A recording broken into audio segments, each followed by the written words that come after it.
Selamat pagi dan salam sejahtera.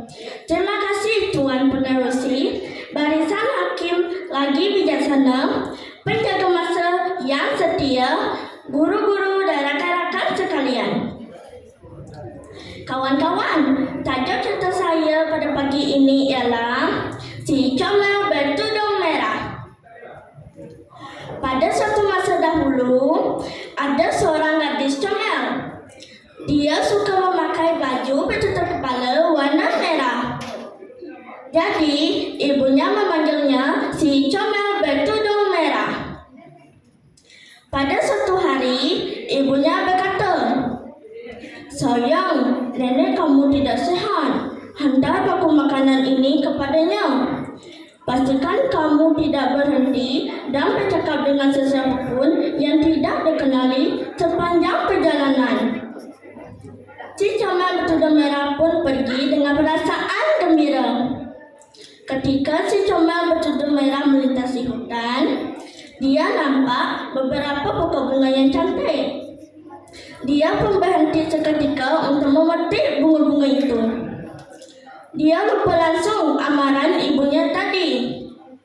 Rupa-rupanya sang serigala sedang mengintai si Comel Bertudung Merah. Sang serigala mendekatinya. Gadis comel, kemanakah kamu mau pergi?" kata sang serigala. "Saya mau pergi ke rumah nenek saya. Dia sedang sakit," kata si Comel Bertudung Merah. "Oh, kasihan. Di manakah dia tinggal?" kata sang serigala lagi. Si Comel Bertudung Merah pun memberitahu jalan ke rumah nenek kepada sang serigala. Selepas mendapat semua maklumat, sang serigala pun pergi dari situ. Sang serigala mula merancang sesuatu. Dia terus pergi ke rumah nenek dan menekan loceng. "Siapa yang datang?" tanya nenek. "Ini saya, si Comel Bertudung Merah," kata sang serigala dengan meniru suara si Comel Bertudung Merah. "Masuklah sayang, pintu tidak berkunci," kata nenek. Serigala pun masuk ke dalam rumah. Alangkah terkejutnya nenek apabila nampak sang serigala. Belum sempat dia melarikan diri, sang serigala telah membahamnya. Kemudian sang serigala memakai pakaian dan cermin nenek lalu berselimut di atas katil. Tidak lama kemudian, si Comel Bertudung Merah tiba di rumah nenek. "Nenek, ini saya, si Comel Bertudung Merah datang. Tolong buka pintu," kata si Comel Bertudung Merah. "Marilah masuk, pintu tidak berkunci," balas sang serigala dengan meniru suara nenek. Sebaik-baik saja si Comel Bertudung Merah masuk, dia nampak nenek sedang berbaring di atas katil. Dia dapat merasakan nenek kelihatan ganjil ketika itu. "Nenek, telinga nenek sungguh besar," kata si Comel Bertudung Merah. "Supaya dapat mendengar kamu dengan lebih jelas sayang," kata sang serigala. "Mata nenek juga sungguh besar," kata si Comel Bertudung Merah. "Supaya dapat melihat kamu dengan lebih jelas sayang," jawab sang serigala. "Oh, gigi nenek pula sungguh tajam," kata si Comel Bertudung Merah. "Supaya dapat merata dagingmu dengan mudah," kata sang serigala. Tanpa membuang masa, sang serigala bingkas dari katil lalu membahang gadis comel itu. Setelah kenyang, sang serigala merasa mengantuk. Dia pun tidur di atas katil nenek. Sejurus kemudian, si pemburu jalan di hadapan rumah nenek. Dia terdengar dengkuran yang kuat dari tingkap rumah nenek. Dia pun menjenguk ke dalam untuk melihat siapa yang berdengkur itu. Alangkah terkejutnya si pemburu apabila nampak sang serigala sedang tidur.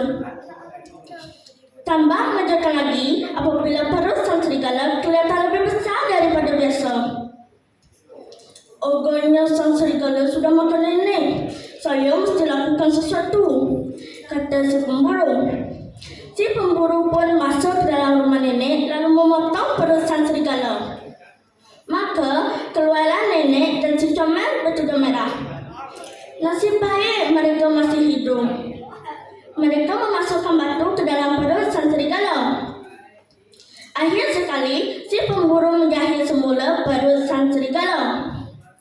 Tidak lama kemudian, sang serigala bangun lalu meninggalkan rumah nenek. Ketika sang serigala memanjat bukit, sang serigala hilang keseimbangan. Ini karena batu-batu di dalam perut sang serigala sangat berat. Sang serigala pun tergolek lalu mati. Nenek dan si comel bertujuh merah berasa lega. Mereka mengucapkan terima kasih kepada si pemburu kerana menyelamatkan nyawa mereka. Si pemburu mengingati nenek supaya sentiasa mengunci pintu. Ini karena nenek tinggal sendirian di rumah. Selepas berpesan, dia pun pergi dari situ. Saya berjanji tidak akan mengabaikan pesanan ibu, kata si comel bertujuh merah. Nenek tersenyum mendengar kata-kata si comel bertujuh merah sambil memeluk cucu kesayangannya itu. Kemudian mereka berdua menikmati makanan yang dibekalkan oleh ibu si comel bertujuh merah. Kawan-kawan, pengajaran dalam cerita ini ialah kita mesti ingat pesanan ibu kita setiap masa. Setiap pesanan pasti akan membawa kebaikan untuk kita. Ingat ya kawan-kawan, sesat dahulu pendapatan, sesat kemudian tidak berguna. Sekian, terima kasih.